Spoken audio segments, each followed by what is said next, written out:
Today we're going to be talking about made-for-TV Christmas rom-coms. I know, that's not the kind of content you come here for. But let's just think of it as Saku said, this is Christmas exploitation.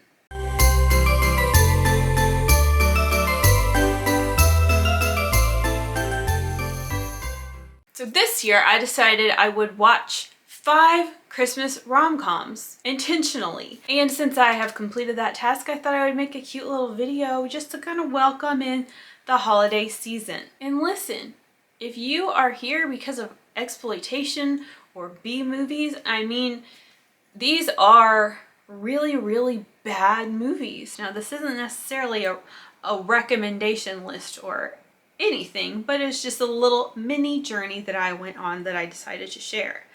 I do love Hallmark Lifetime Christmas rom-com culture.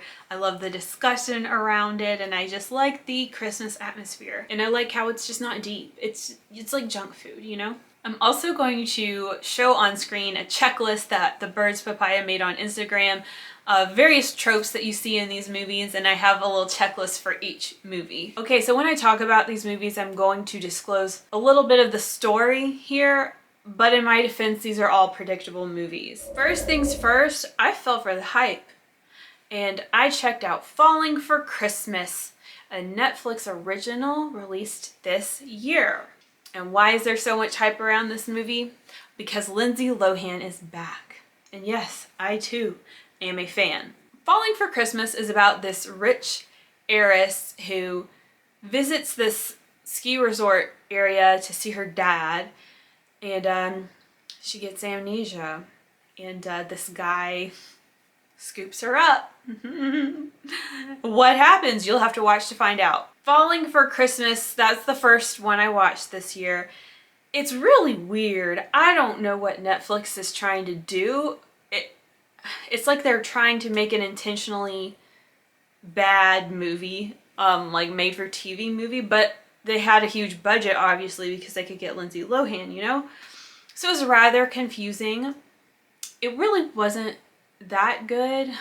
It got kind of boring, and most of the characters were just very boring. I hated the guy love interest in this movie. The two of them had no chemistry and did not look cute together. I don't know, I just wasn't crazy about this movie. I mean, it's definitely there for the Lindsay fans, worth a watch for the Lindsay fans. But overall, it was just kind of like confusing because you're also not sure who this is for. There were several elements in the film that felt really childlike, but no kid is going to be interested in this movie at all. And shout out to the most awkward mistletoe scene I have ever seen. Zach and I did laugh out loud several times in this movie. Sometimes because it was genuinely funny, and sometimes because it was genuinely stupid. But there we go, that's my number one. Okay, next I watched Ghosts of Christmas Past. This is a Lifetime movie, and it came out in 2021. The reason I chose Ghosts of Christmas Past is because it is starring Annie Clark, who played Fiona on Degrassi. I have checked out other stuff she's been in since Degrassi, so I kind of like to follow her and keep up with her work. Ghosts of Christmas Past is about this game developer. She attends her work Christmas party, and there's a fortune teller at the Christmas party, and the fortune teller says that Ellie, that's the character's name, Ellie has to make amends with all the guys she has ghosted by Christmas Eve or by Christmas Day, or else she'll never find true love. And so at first I thought this movie was going to have like a supernatural element, but it really doesn't. The fortune teller is as supernatural as it gets, and then the rest of it takes place on planet Earth. So Ellie decides to undertake this task because apparently she has ghosted tons of people, which is hilarious. Her coworker is like, how many guys have you ghosted? And it just sounded like they were talking about a body count of some kind. It was hilarious. So yes, she gets her male coworker. They're working on a project together, and then they also work on the unghosting together. And of course, the two of them working together, you can probably see where this is going. This movie was so good. It was hilarious, like really, really funny, and it was just good from start to finish. I was kind of disappointed that most of the guys she ghosted were like people she was DMing with that she just stopped DMing back. They still made it a good storyline anyway when it came to her making amends with these people. It was awesome. I liked the lead girl, obviously, and then I liked the lead guy. I thought they had a pretty good amount of chemistry. The chemistry in these TV romance movies is always kind of weird. And in these Lifetime movies, what I've noticed that there's like a hidden celebrity in there. So there's always like someone in there that I know. The special surprise in this movie was the fortune teller.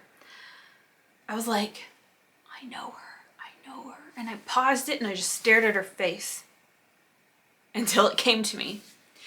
It's Claire from Black Christmas 1974. Claire from Black Christmas 1974 was in a 2021 Christmas movie. I thought that was so cool. I was so excited. This movie also has a twist that I didn't see coming, but I felt kind of dumb. Anyway, that one's definitely a winner, and I'm probably gonna watch that again. Next, I went back to Netflix, I don't know why, and watched Christmas with You 2022. So what Netflix is doing, as opposed to like Lifetime might have a little hidden celebrity in there. What Netflix is doing is taking big name celebrities from the past and putting them in starring roles in their films. So now, for example, we have Freddie Prinze Jr. playing the male love interest. Christmas with You is about this lady pop star in New York City. She's getting older, on the brink of irrelevancy, and after a frustrating day, she decides to leave the city with her manager. They decide to visit a fan who had made an Instagram post about her.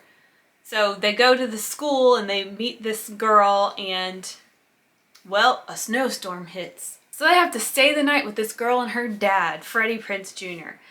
And it was so weird because I was watching this movie and I'm like, when is Freddie Prinze Jr. gonna show up? And then I realized I was looking right at him.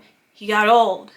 Look, no offense, we all get old, but it was still a surprise. I don't know, I thought he'd be a little more recognizable. He still plays this incredible, like, good guy, like sickeningly good guy, but he was charming. It was a good movie. It was an okay movie.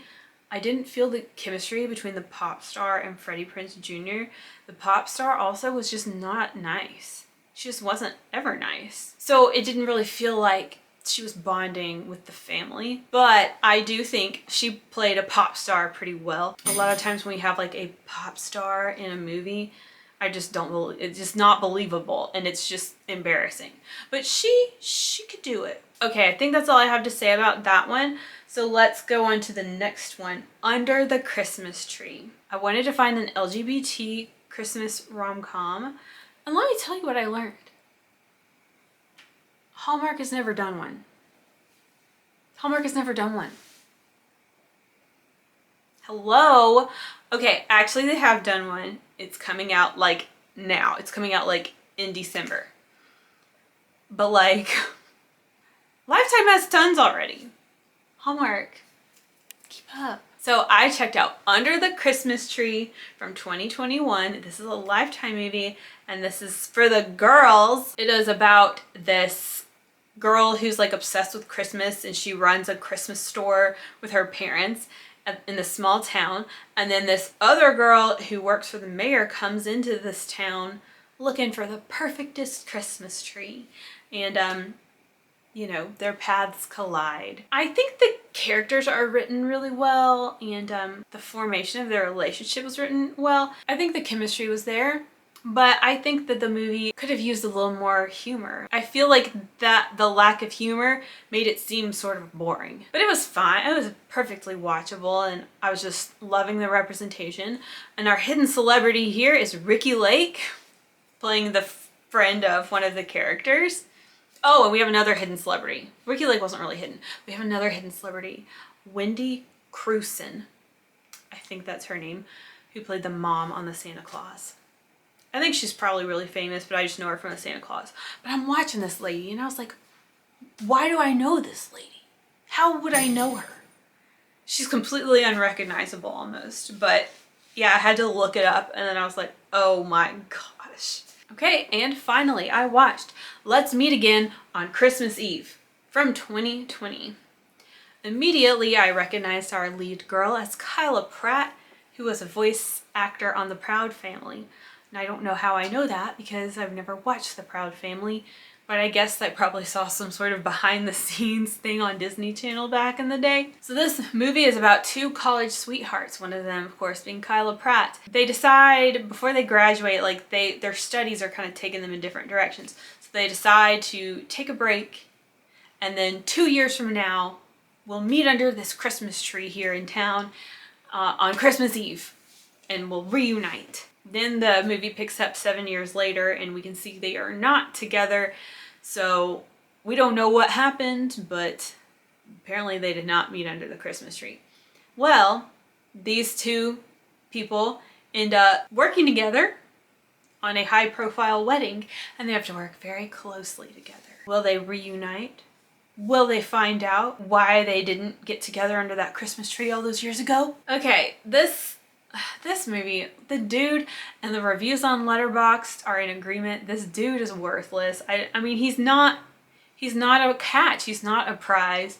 He shouldn't be one half of a romance movie. And Kyla Pratt is adorable and just very peppy and charming, but I feel like she was just perpetually peppy and wasn't really like conveying sorrow or frustration. I'd say this film probably had the smallest budget and the sloppiest writing, but you know, I appreciate them for working with what they had for sure. And our secret celebrity in this episode is this dude who played Jane's dad on Degrassi. I recognized his face and I was like, I know him, I think he's on Degrassi, but I can't remember who he is. This is, like all the others, this isn't one that I regret watching, although it is a very disposable movie. Okay, those are the 5 that I watched. Now, if I were to rank these from best to worst, best is definitely Ghost of Christmas Past. That is one that I would honestly recommend. Second best is probably Under the Christmas Tree. Third best, Christmas with You. Fourth best, Falling for Christmas. And fifth best, Let's Meet Again on Christmas Eve.